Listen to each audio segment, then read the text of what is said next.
જુઓ મિત્રો, તમારા બાઇકમાં એક્સિલેટર વાયર તૂટી ગયો હોય તો તમારે ગામડામાં તો મળે નહીં, ગેરેજે લઈ જવું પડે. એટલે એના માટે સવારના બેસી રહ્યા છીએ.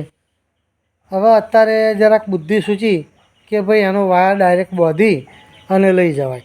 તો મેં થોડુંક ચાલુ કરી જોયું અને ચાલે છે. જો એ આ બાઇક છે, આ બાઇક છે અને આ એક્સિલેટર વાયર છે, કાઢી નાખ્યું અને અહીંથી તૂટી ગયો. જો આ ગોઠ મારી વચ્ચેથી બે ભાગ તૂટી ગયા છે, એટલે અહીંથી અહીં ગોઠ મારી અને બાંધી દીધો છે અને આ ચાલુ થઈ ગયું. જો એ એક્સિલેટર વાયર કઈ ગયો ભાઈ, આ રહી.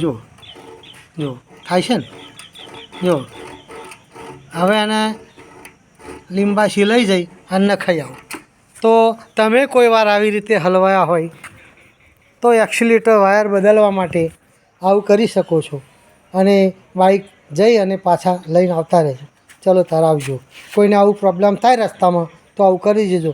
અને આવું ના કરવું હોય તો એના એ જ પાઇપમાં પાતળો તાર હોય, આપણે સેન્ટિંગના જેવો આવે છે વ્હાઈટ, એ નાખો અને ટેમ્પોરી તમારું કામ ચાલી શકે છે. આવજો તારે.